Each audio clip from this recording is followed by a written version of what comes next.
Hi, I'm Pastor Paul Marzahn, and welcome to Dropping the F-Bomb series, the Forgiveness Offensive. And today, we're talking about Session 6, how we can overwhelm others through unconditional love and grace. In a conversation Jesus had with his disciples, they were talking about a variety of things regarding forgiveness and confrontation. And there's a section called Matthew 18. I encourage you to look at it. But I'm going to look at just a short section he talks about. Matthew 18, 21 through 22. And then Peter came to Jesus and asked, Lord, how many times shall I forgive my brother or sister who sins against me? Should I forgive up to 7 times? Now, Peter probably thought this was really generous. Well, it's not just once, but 7 times? And Jesus answered, I tell you, not 7 times, but 70 times 7 times. That's a lot more. I think that's 490 if my math is correct. So how do you respond to various circumstances of forgiveness? How many times can you forgive? And what does it mean to use unconditional love and grace when someone has come to you? Well, I have some questions that some people have asked me through Facebook and in a variety of ways about circumstances of forgiveness that are difficult for them. So I kind of put them in order, and I want to walk through them with you and see if these can make sense to you as well as me as we process this together. Someone said, well, what if the offender has apologized and asked for forgiveness? Well, to me, this is the easiest one. I say this every time at weddings. I talk about it in my family. If someone comes up and says, will you please forgive me, or I'm sorry, please forgive me, I say, I forgive you, and I'll never bring it up again. Practice that. I forgive you, and I'll never bring it up again. Now that's the simplest one. Someone actually recognizes they made a mistake. They come to you and they say they're sorry. You need to let it go. I forgive you, and I'll never bring it up again. Don't say things like, oh, it was no big deal, or, oh, don't worry about it. They consciously made a decision that they had done something wrong. Release them of that by just saying, I forgive you, and then move on. Don't hold on to it. Don't argue it. Just work through it. Second one is the situation someone came to me and they said, the offender has neither apologized nor asked for forgiveness. But, here's the key, guilt has been established beyond a reasonable doubt.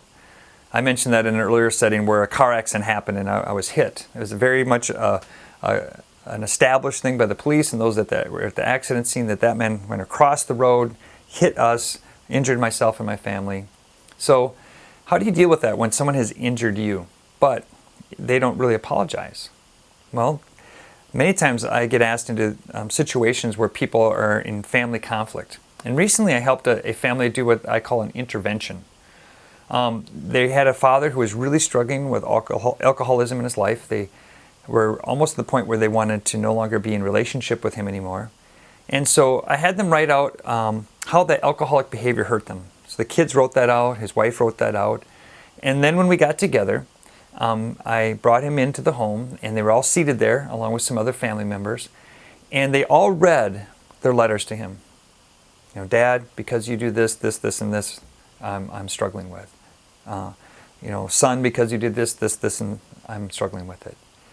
And what was interesting is that each of them, when they wrote the letter, they also said, you know what, Dad, I forgive you, but I want you to get help. In other words, they forgave him, but also want to let them know that the behavior would no longer be tolerated. And so I think that's a very healthy way to look at that, is sometimes we let go of things, but say, you know what, we're not going to allow you to hurt me anymore. Third circumstance that sometimes happens is the relationship between the offender and the forgiver has been broken, and both sides are angry. This often happens when people come in to me for marriage counseling. They'll come in very frustrated and assuming that the other person is entirely at fault. Or I'll ask a question like, tell me on a scale of 1 to 10, how many times do you get your way and how many times does he get his way? And they'll say, well, he gets his way 90% of the time. And the man might say, well, she gets her way 90% of the time. And I'll write that on the board and go, the math seems to add up to 180% here. It's our perception. It's the way we look at things. And so when relationships break down, both sides feel the other person is the injured party. And if this is the case, people go through the forgiveness process, may have to choose to start by offering an apology. And maybe they don't feel like to say, I'm sorry, but maybe they can do things like, I'm sorry for the friction lately. Or I'm sorry for the unpleasantness between us. Kind of break the ice with a generic, I know there's a problem right now. In other words, don't force the issue. Don't make the other person say they're sorry. But don't always have to be the one that says, I'm sorry as well. Realize it may be a process of examining the issue and coming to how both of you contribute to the problem. The fourth situation that came up on Facebook and in a variety of questions that were asked to me is the offense happened a long time ago, and the offender is no longer part of the forgiver's life. Sometimes this happened like a teacher in their past or someone who's passed away. It could be a parent or a sibling or something like this. And it happened a long time ago, but if they're still holding on to it. There's a story of a man that spoke to me. He said he was really struggling with this situation. And he actually had a dad that was very abusive to him. And he really struggled with what to do about it. And his dad had passed away many years ago, and he had just never really dealt with it. So one day he goes out to his father's grave. He takes a 6-pack of beer and a sandwich, and he sits down on his father's grave and says, you know what, we're going to talk this out. And he pops open a beer and starts to drink it and tells his dad what he's thinking and feeling. And he imagined what his father was like talking back to him. And he says one of the best conversations he ever had with him. Now, obviously this is fictitious, but it's kind of that understanding that sometimes processing in that way can help you. So there might be a variety of ways, but it's some way you have to kind of process that person without them not being there. I had heard of someone else who said that they actually had one of their friends pretend to be that other person so they could talk it out with them. And whatever works for you, allow that opportunity to work through that issue. Sometimes, I've heard this circumstance, the offender has no idea that the forgiver is offended. The offender has no idea that the forgiver is offended. Now this recently happened to me. I was actually doing a wedding. And a person came up to me in the wedding afterwards, and I didn't recognize them. They said, you know what? I can't stand you. I went, whoa, I'm so sorry. I know I gave a bad sermon, but come on, you know, what did I do? I was just preaching, right? And he goes, no, I'm not talking about today.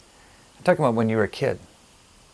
I said, well, what do you mean? He goes, don't you remember me? I go, I'm sorry, I don't. He goes, I was a 3rd grader and you were a 6th grader back in Boy Scouts, and you used to bully all of us tenderfoots all the time. And I said, I did? I'm so sorry. I had no idea. And when I was in Boy Scouts, it was kind of a thing where you went out camping and you'd always like be rough with the tenderfoots to get them on the trail and to work them hard and to get them kind of broken in as Boy Scouts.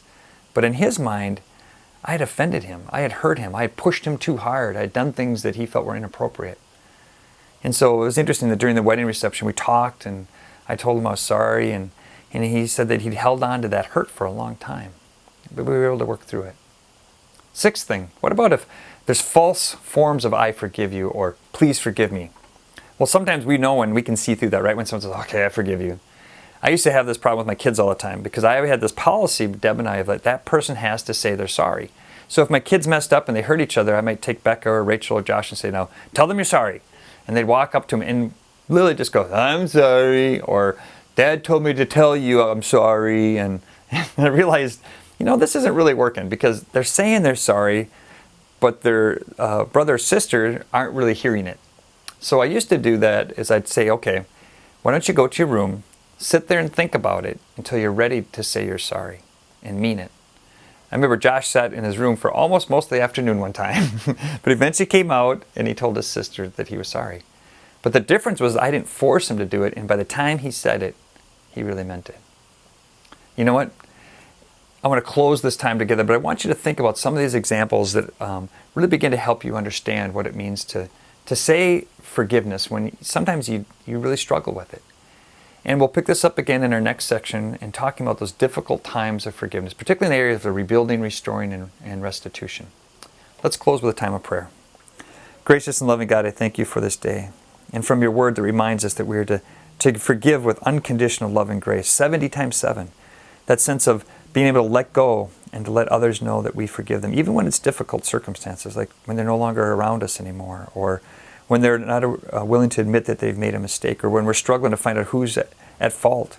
These are difficult circumstances, and yet you still call us to forgive. So give us wisdom, give us discernment, give us a heart of compassion so that we may forgive others around us in a way that glorifies your name and reminds us that you are Jesus, the forgiver, the one who forgave us of our sins. Pray for this in your name. Amen.